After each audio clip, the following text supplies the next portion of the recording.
So this morning I want to talk about where we currently stand in prophecy today.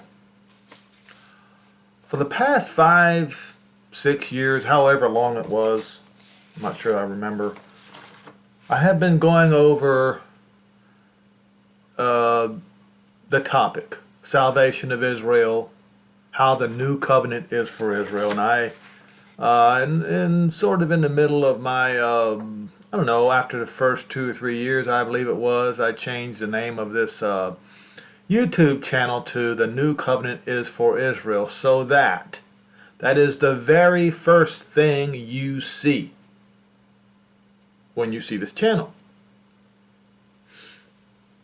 Because that is the truth, the whole truth, and nothing but the truth.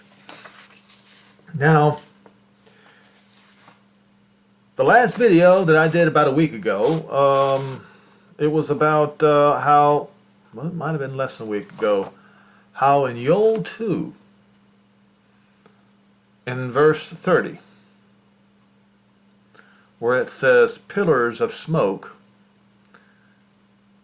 and I showed and proved how these pillars of smoke are actually nuclear weapons that man has made for himself. Now today I'm going to provide further proof, and once again I'm going to talk about how we got here. How we got to this point and have not blown mankind off the face of the earth with these nuclear weapons already, although there were several times it almost happened. But it couldn't happen. It cannot happen until a certain event takes place, or a certain number has expired after that event took place. I will try to go over this carefully. I have already discussed all of these topics. But today I'm going to try to bring them together in the best way that I can. First we're going to start with Zechariah 14. I have notes here in front of me today. I usually don't, but it is so important for me to follow this one by one. Zechariah 14, and I've shown you how so many have gotten off the track talking about Zechariah 14 as if this right here is when the Messiah returns. This section right here is not. This, hold on. Verses 1 and 2 is not when Messiah returns. It is not when Jehovah comes back to his people. But verse 3, 4, obviously, and 5, and 6, and after that, and all the rest of the verses is. So they mash it all up together as if it's one event. It is not one event. Behold, the day comes. Behold, the day of Jehovah comes, where prey, plunder shall be divided in the midst of you. In the midst of who? Jerusalem. This is talking about two events. When Jerusalem was destroyed in the days of Titus, when Vespasian was emperor, and retaliation will come many, many, many years later, millennia later, all in one chapter. Will gather the Goy against Jerusalem to battle, and the city shall be taken. And it was. And even I, for a long time, up until about a year ago, got this wrong. But you see, folks, when I learn that the narrative is wrong, I reject the narrative. I hope you do as well. Do not fall prey to groupthink. The houses plundered, and the women cut down, caused to lie down. They are cut down, laid low. They are slept.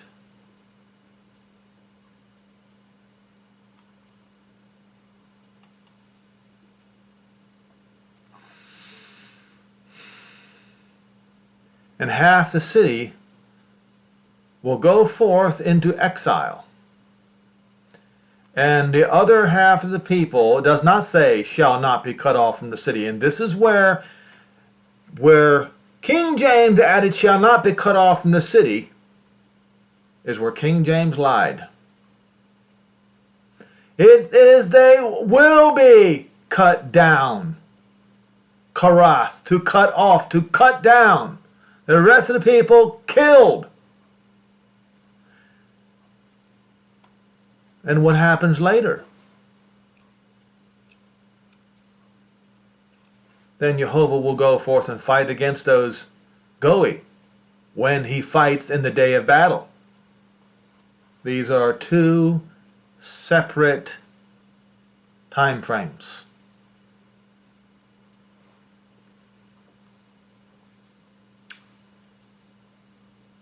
We scroll down here.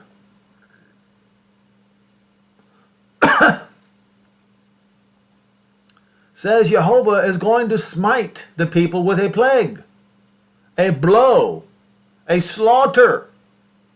What is that plague, that blow, that slaughter? We can get descriptions in other chapters, in other books. Will smite all the people who fought against Jerusalem. That would be all of the entire Roman Empire. That includes the United States, because you see, folks,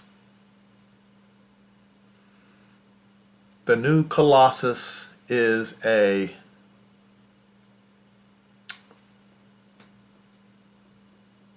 how do I say this?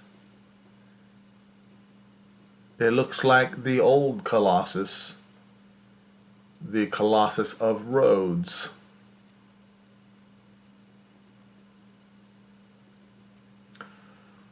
All of Western Christianity today is Roman Christianity.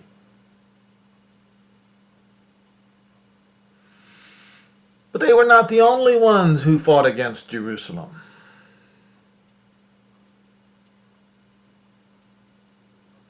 And it's not excluded to that particular point in time in the year 70 CE. Anyone who fought against Jerusalem afterward, same thing.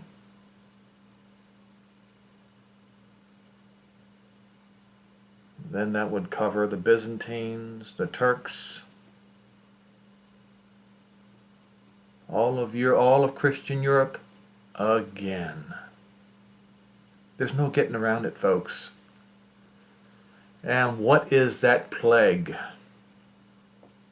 And why does Jehovah ascribe this plague as something that he strikes men with? Watch this.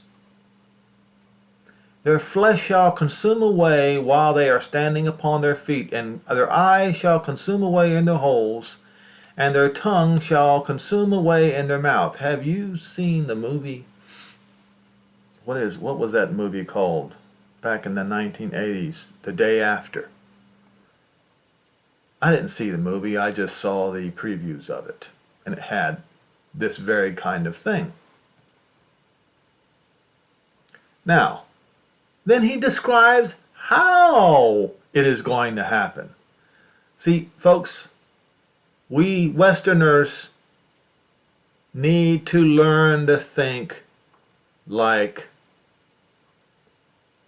we have to adjust the way we think the way it is written in Scripture. So he describes how it happens. In that day, a great tumult from Jehovah shall be among them. All right? So Jehovah is going to cause a great tumult. How? It says in Revelation, I believe, which one is it? Nope, not this one. It would be this one? Right here. It says right here at the sixth trumpet how it's going to happen. How he's going to do it. How it is attributed to him. When our Creator says, now. And the sixth messenger sounded, and I heard a voice from the four horns of the golden altar, which is before Jehovah, saying to the sixth messenger which had the trumpet, loose the four messengers which are bound in the great river Euphrates.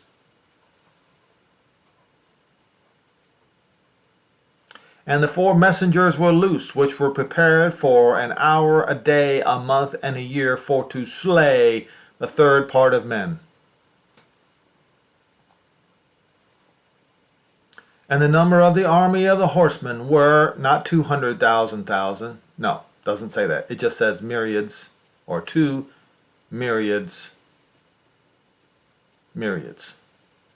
Or you could say 10,000. Not 200,000. Doesn't say that. Sorry, King James, you got it wrong again, as you do so often.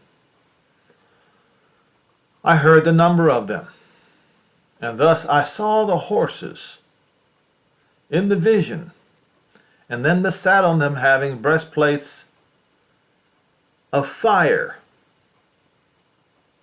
and of hyacinth and brimstone. And in previous videos I discussed how they could very well be Russian mobile missile launchers, ICBM launchers. It seems to look like that. And their heads of horses were like the heads of lions.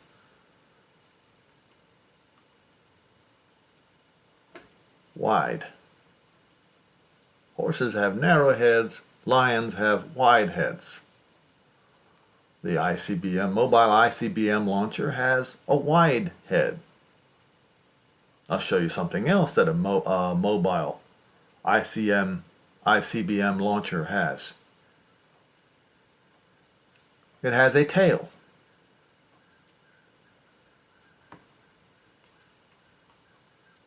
And out of their mouth issues fire, smoke, and brimstone. And by these three were the third part of men killed, by the fire, by the smoke, and by the brimstone, which were issued out of their mouths. For the power is in their mouth and in their tail. For the tails were like serpents' tails, and those tails had heads, and with them they do their injury. And of course, nobody could understand it until you look at a mobile ICBM launcher. That is the closest thing we could find, and it is very close. It is the only thing that man could make. Look, it says right here, listen, this is going to happen. This will be the plague which Jehovah will smite against all the people, all the Gentiles that fought against Jerusalem. Their flesh shall consume away while they stand upon their feet, and their eyes shall consume away in their holes, and their tongues shall consume away in their mouth. And it shall come to pass in that day that a great tumult from Jehovah shall be among them. And they shall lay hold every one the hand of his neighbor, and his hand shall rise up against the hand of his neighbor, nation against nation, using a weapon of mass destruction. Described by Jonah in Revelation 9 at the sixth trumpet sound. But people will say, hold on a minute now, Henry. You got to go through the first several trumpets yet. All right. The only one that I am not certain that I'm not certain that we've gone through any of those.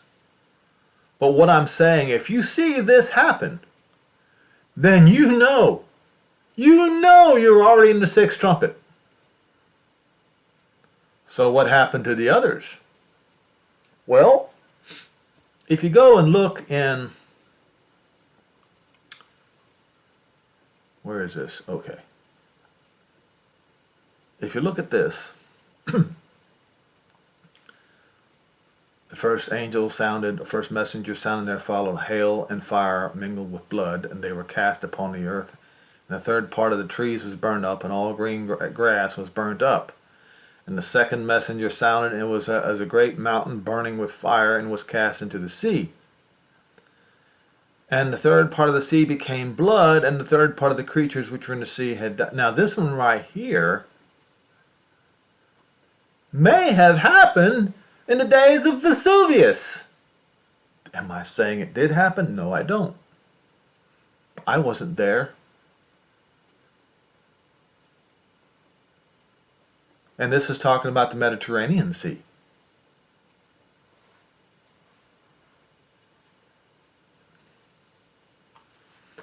Now, do we have anything in history that says that this particular event happened? No. Can we prove that it didn't happen? No.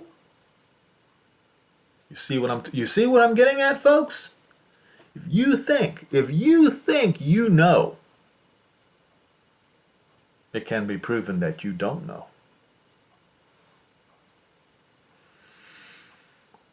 And the fourth messenger sounded, and the third part of the sun was smitten, and the third part of the moon, and the third part of the stars, and the third part of them was darkened, and the day shone not for a third part of the night likewise. There was a point in time. It was called the Great Mini Ice Age, where for 200 years, because of certain volcanic activities that they don't know where it came from, once again, that term, don't know, where the sun, the light of the sun, was it was in the 580s, 570s or 580s CE when this occurred. You can look it up. Am I saying that it's this? No. No, I'm not saying that. What I'm saying is something like it did occur. And it was for 200 years. There were many lands that crops could not be grown upon, and it will cause one of the greatest mass migrations the earth has ever witnessed. Once again, you can look it up. You weren't taught about that in school.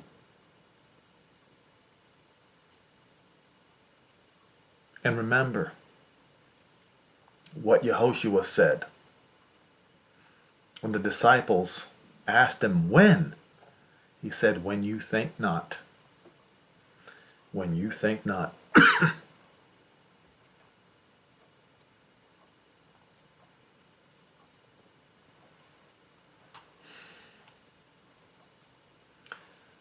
And then the three woes come. Fifth trumpet sounds. And I saw a star fall out of the sky into the earth, and to him was given the key to the abyss. That was Satan cast down in the earth. What? I believe it was. And that was the time of, let's see here. Well, Yehoshua, he spoke about that. I believe it was in the book of Jonah. When he said that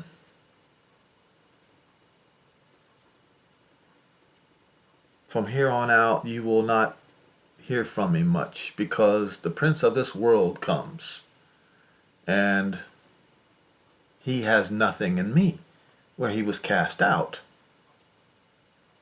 So it was not long after the Moshiach was crucified when this occurred. So, does that mean that this occurred in that time? We don't know. Does that mean that, as for instance right here, where it says, and it was commanded that they should not hurt the grass, neither any green thing, neither any tree, and only those men which do not have the seal of Jehovah in their foreheads. Well, what is the seal of Jehovah? It is his name. The real name. If you have his name in your thoughts and in your heart, his name is Jehovah, Elohim of Israel, then you have his seal in your forehead. But if you at the same time, as the JWs do, turn around and call Jesus your Savior, then you are making a mockery out of the name of the Father. And Yehoshua will say to you, and when the kingdom comes, I know you not. Depart from me, you worker of iniquity.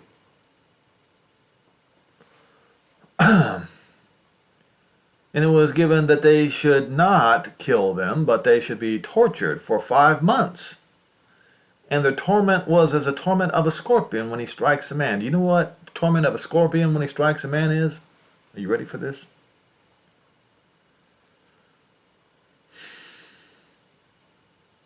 It's like nerve gas. People convulse when stung with a scorpion. Same way with nerve gas. That's only 5 months.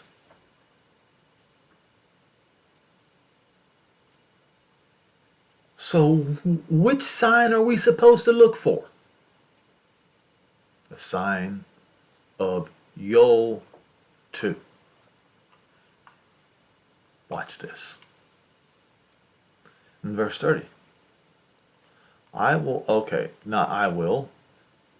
He's going to set wonders, portent, a sign. What is a sign for? Sign is, you know, when this event occurs, something else is about to take place.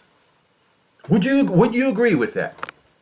Surely you would. Any thoughtful human being would agree with me on that. A sign means an event takes place showing you that the next event is about to occur. So what is this sign? What is this portent?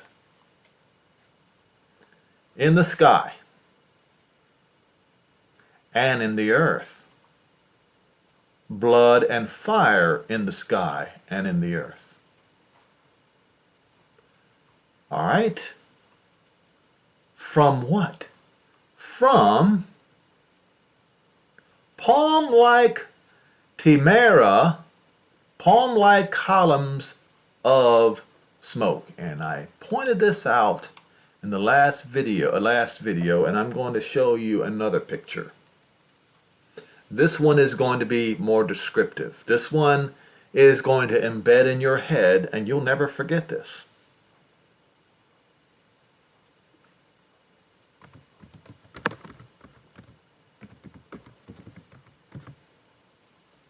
All right.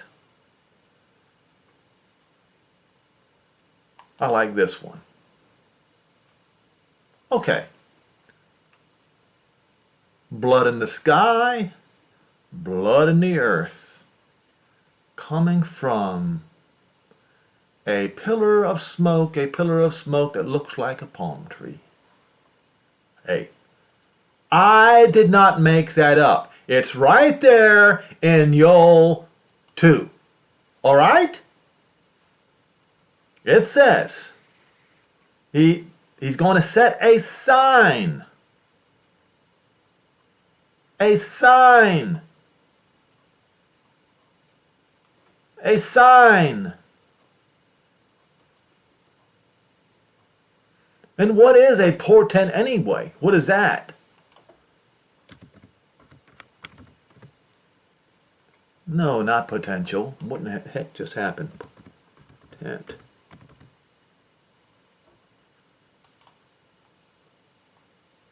A sign or a warning that something, especially something momentous or calamitous, is likely to happen.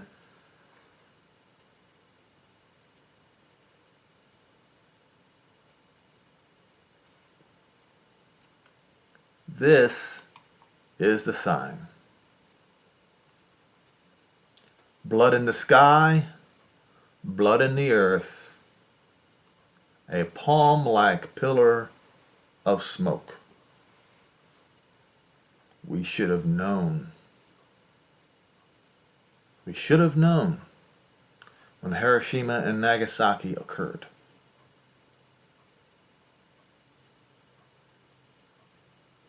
You think? But why did nothing happen until, I'm not saying now, but it appears that something horrible is about to happen? Why? I want to finish Yoel 2, and then I want to go to the book of Daniel, as I have done for the past, 3 or 4 years. How Christianity got Daniel 9 wrong. The sun shall be turned into darkness and the moon into blood, facing the great and frightful day of Jehovah.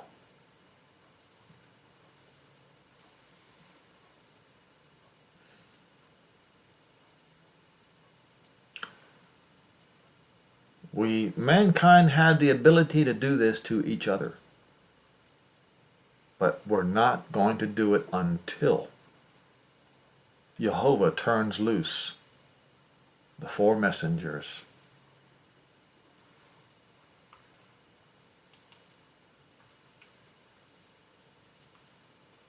Which are bound in the great river Euphrates.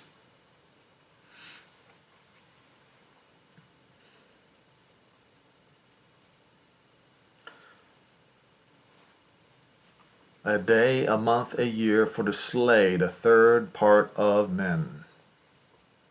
And we saw the instruments that mankind was going to use against each other to make this happen. Do I believe that I'm going to survive that if I live that long? I don't know the answer. I did position myself in a way that I think that the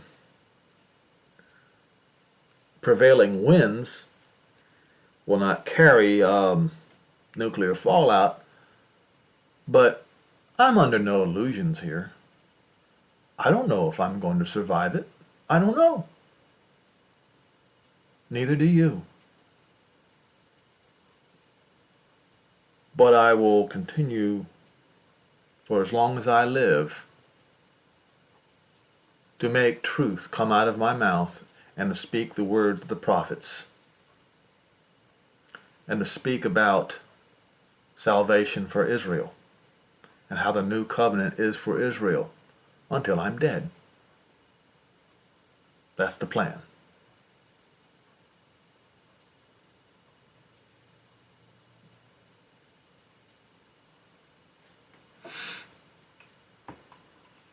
Daniel.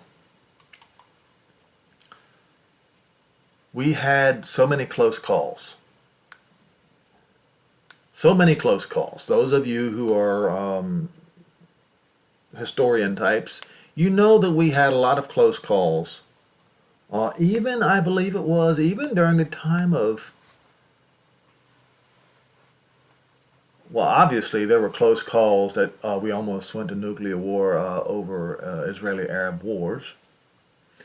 But not only that, I believe there was one during the time of Brezhnev, and another one at the time of, what's his name?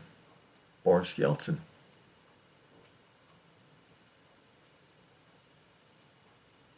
But it didn't happen because the time was not right. So when is the time right? I have shown you in previous videos when the time is right. The time is right after certain things occur. One, the 77s must be finished. Ignore the prevailing narrative among Christianity. It is a lie. I have proven it to be a lie. So Daniel, he's making confessions and supplications for his people. Why? Because the 70 years of exile, according to what he read in Jeremiah's book, had been accomplished. And I'm telling you right now that the 77s of Daniel 9 are finished. It is very easy to do the calculation. I have done it multiple times, proven it multiple times in my videos. So nobody has got any excuse. Now, down here,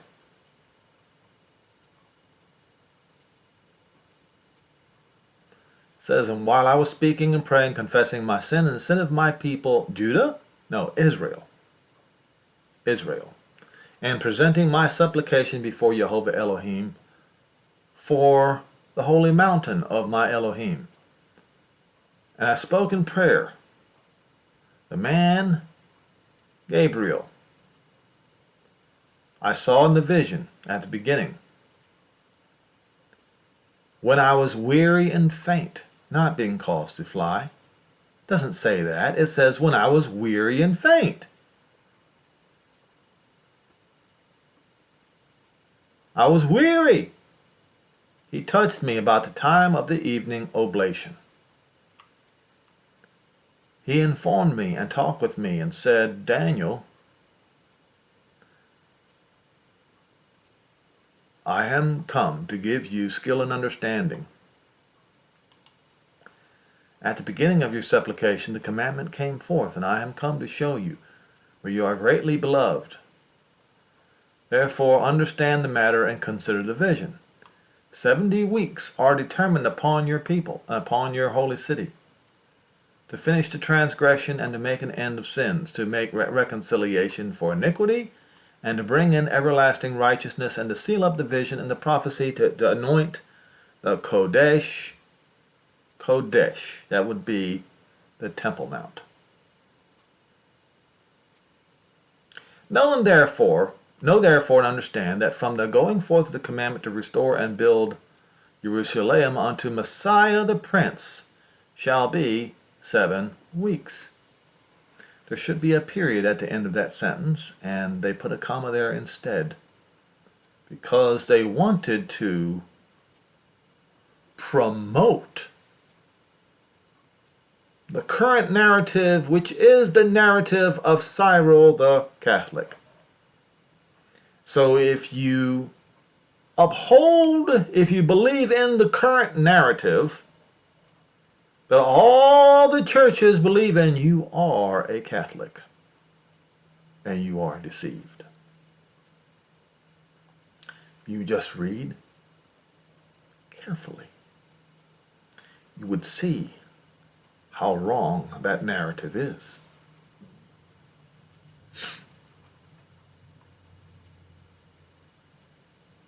Says, doesn't say and.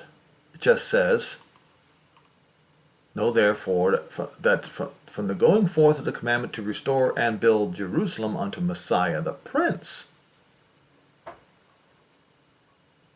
Not Messiah the suffering servant, Messiah the Prince. So that would be the last part, not the first part. Then it says it says 62 weeks the street shall be built, and the wall in troublous times. Well, that 62 weeks unto Messiah was cut off. After 62 weeks shall Messiah be cut off. It doesn't say after 62 weeks and 7 weeks shall Messiah be cut off, does it? No. Therefore, the current narrative is trash. It just says 62 weeks shall Messiah be cut off. That's the suffering servant.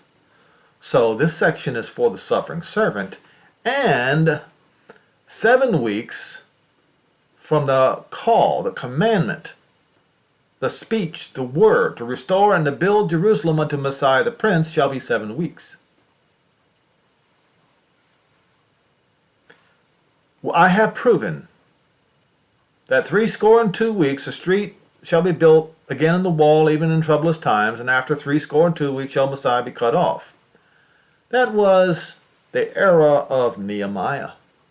You can read the book of Nehemiah and you can see.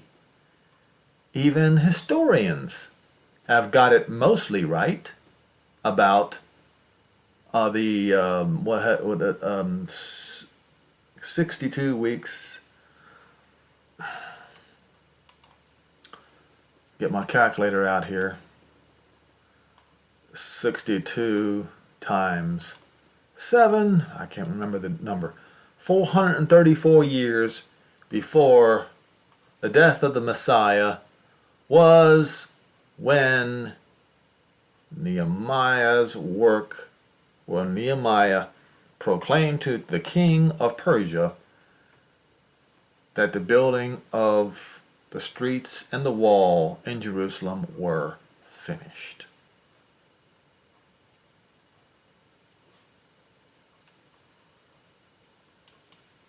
So I said that this 7, well, hold on, before I finish that. This 1 week was where Titus demanded and got a firm promise from his legions that they were going to besiege the holy city for a solid week. But you see, the Jews caused the Roman soldiers a horrible amount of grief during the siege, and he lost control of his men, as history shows. And instead of sparing the temple and bringing it piece by piece to the Roman pantheon, as Titus was promised that they would, the soldiers, in fury, burned it all down, leaving not one stone on top of the other.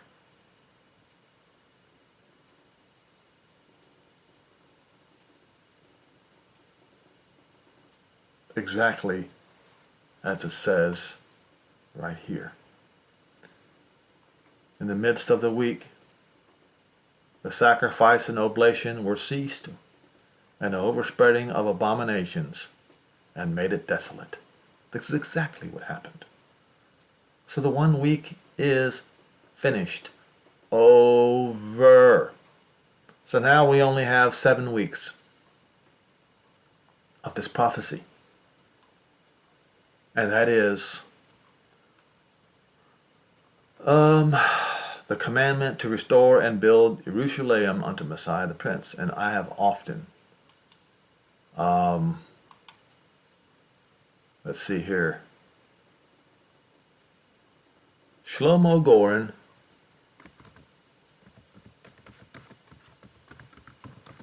call to rebuild Jerusalem. I have that in my, it's right here. Jewish Virtual Library. I provided you proof that this event occurred. And once this event occurred, you have to start counting.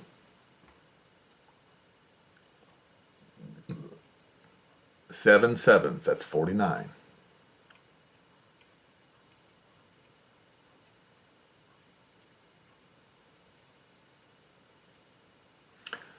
Here is the command.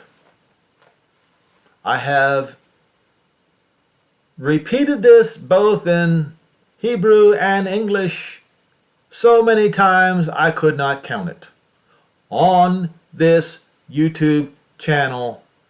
Therefore, to not know this is inexcusable. Lishana Hazat be Yerushalayim, Habuna be Yerushalayim Ha-Atika, and that means this year, start the count, this year, rebuild Jerusalem as the Jerusalem of old. That's when the clock started ticking. It was near Shavuot, 1967. So let's count, shall we? 77, 87, 97.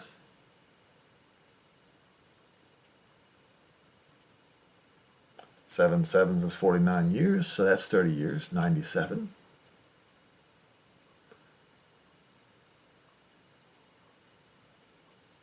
2007, 2017 minus 1, 2016. Does anybody remember what happened in 2016?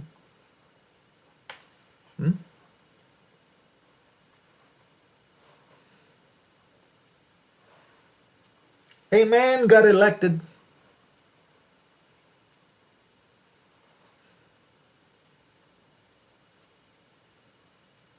And what did he do? Peace and safety. The Abraham Accords. That was another sign, when they shall say, peace and safety.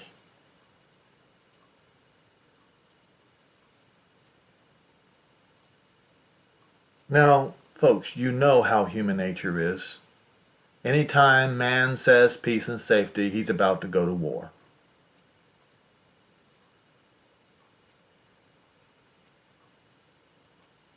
The United States and Russia were telling each other this past week, we cannot be using nukes against each other because everyone loses. If you haven't seen the headlines, then I don't know what rock you've been hiding under. But you better start getting with the program. So what I'm saying to you is, after 2016, anytime after that, this whole thing can start. But before that, it could not. Otherwise, the words of the prophets would not be fulfilled correctly. But any time after 2016,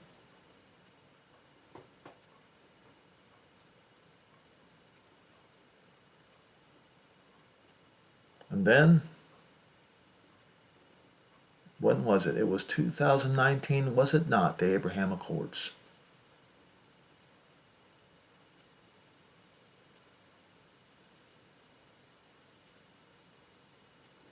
Or was it 2020? Let's look it up.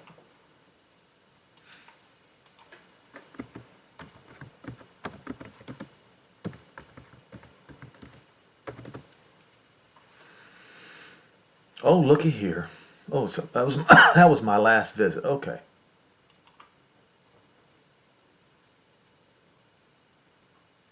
When was this signed? I don't have a date here. When was the Abraham Accord signed?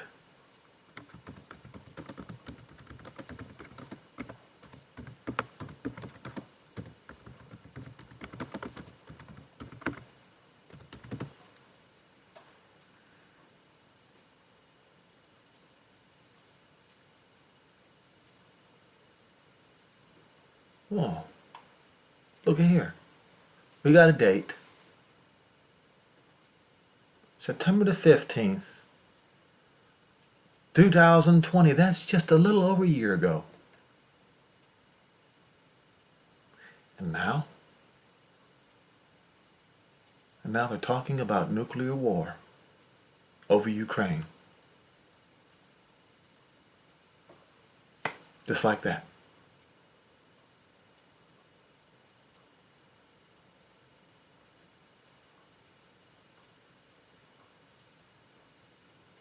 You see how? You see? And the rest of the Christian world is blind because they did not follow the scriptures, but instead they followed the narrative of Cyril the Catholic, making them all Catholics. What narrative did they? What do you mean? It was the 15th Catechetical Lecture of Cyril.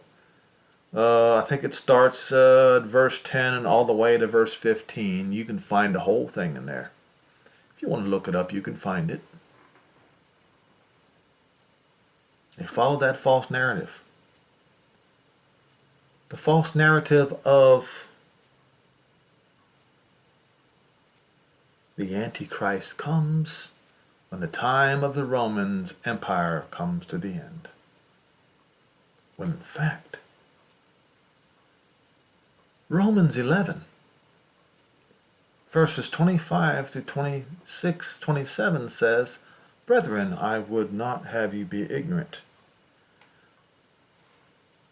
of this." Let's go look it up. I don't want to mess it up.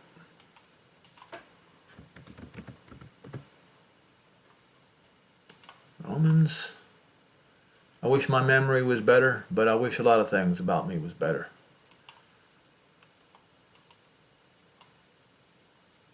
Memory does not get better with age, I promise you.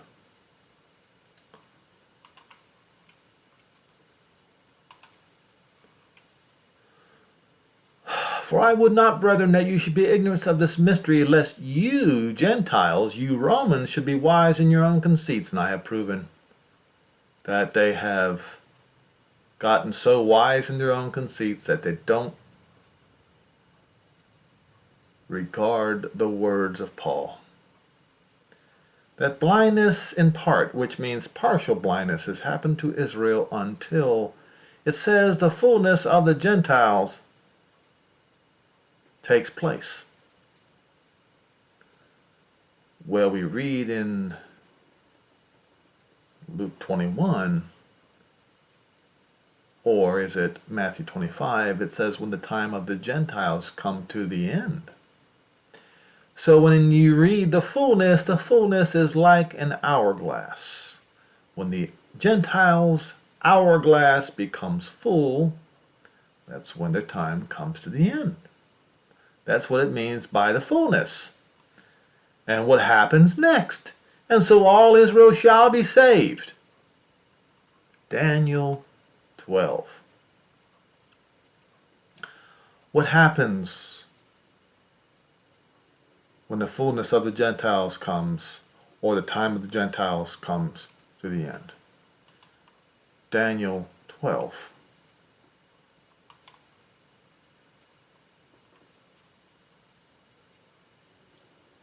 And at that time shall Michael stand up, the great prince which stands up for the children of your people. And there shall be not a time of trouble such as never was since there was a net. No, that's not what it says.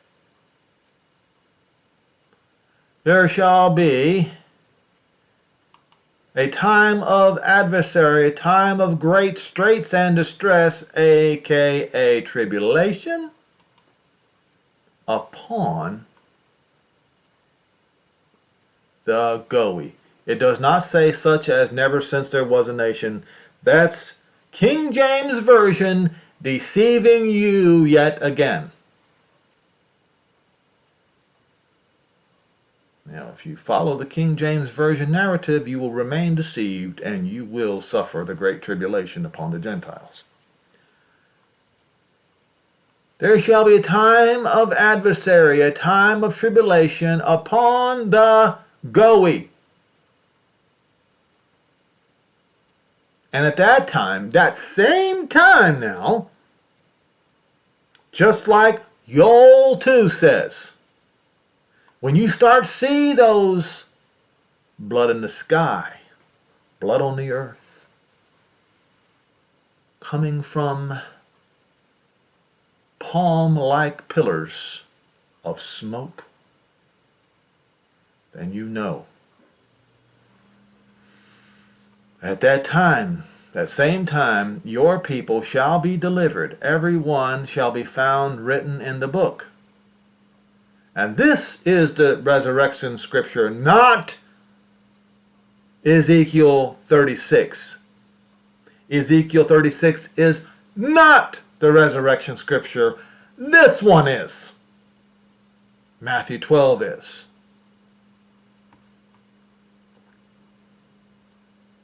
Abundance of them that sleep in the dust of the earth shall awake. There is no getting around it. This is the one. Some to everlasting life, and some to shame and everlasting contempt.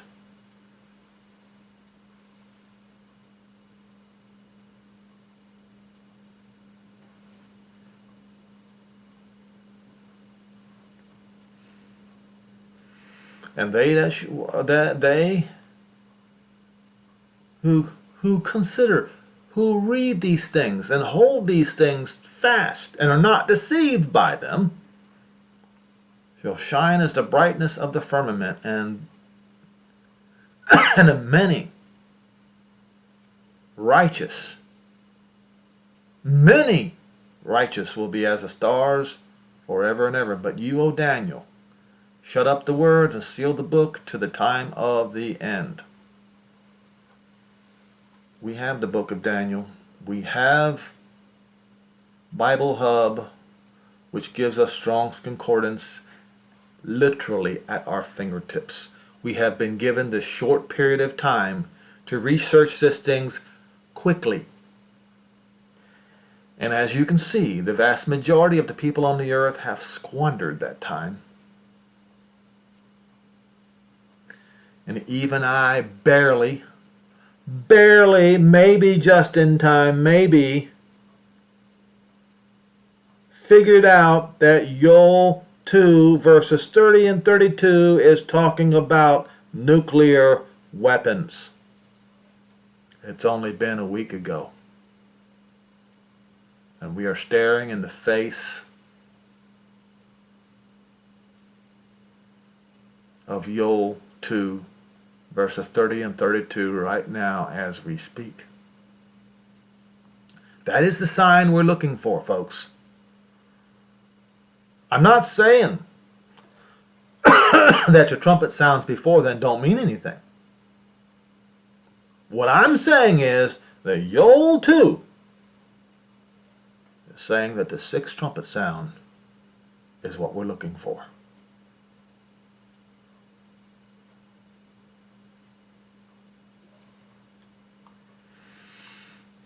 Now,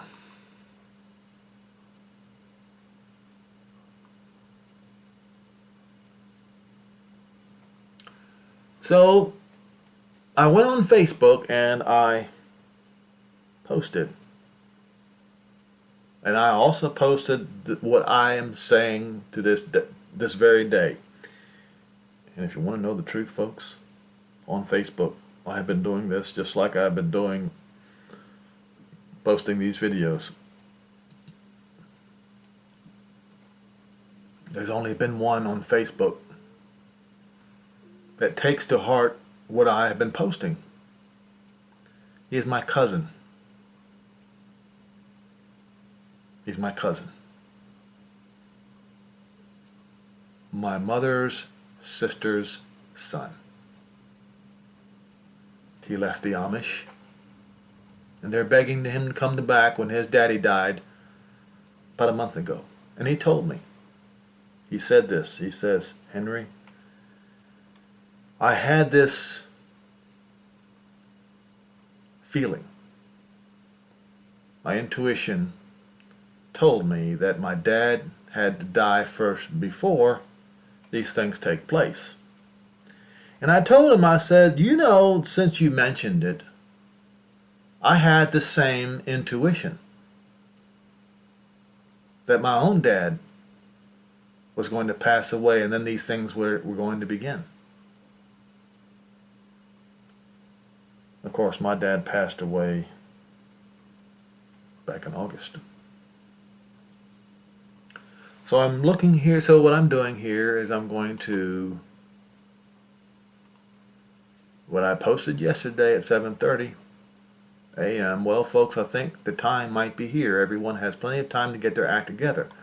Russia now says it's go time.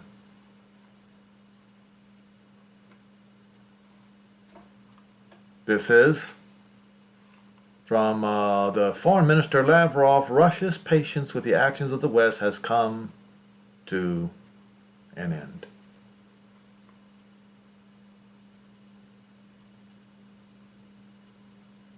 Do you think he's joking? I don't think he's joking. I think he means what he says. We have been harnessed, tethered, tied up for a long time. Now is the time to go. And they're talking about Ukraine.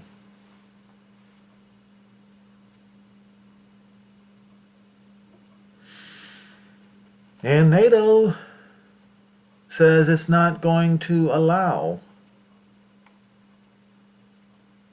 it's not going to let Russia get away with invading Ukraine.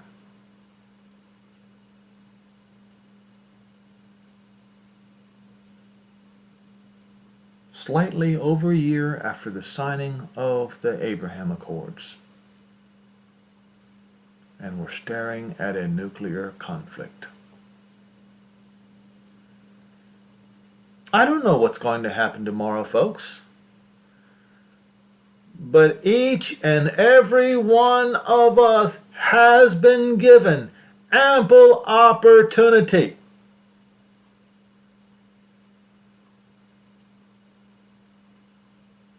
to find the truth, to get our lives in order.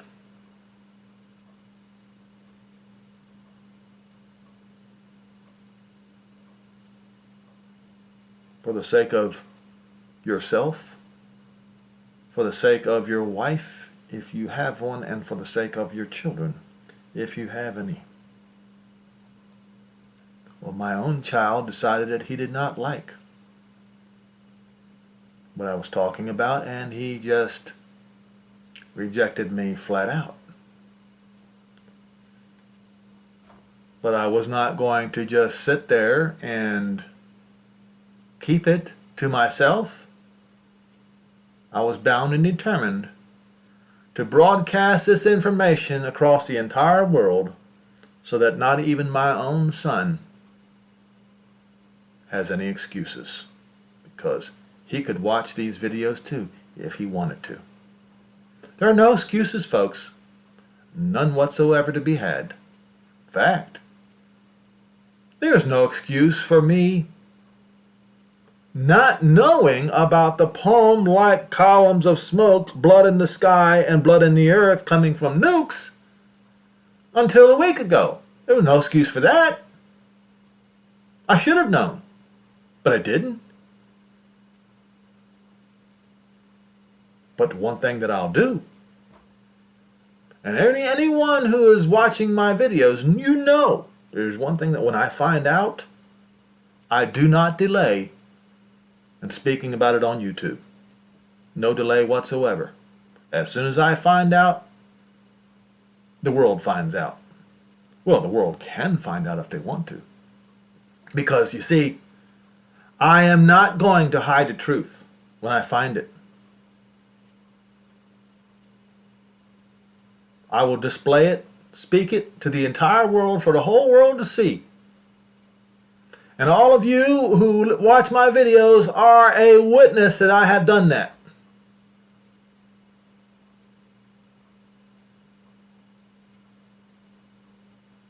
So that I will not be accused in the day of judgment of knowing the truth and hiding it under a rock. No. No, none of you will ever be able to accuse me of that.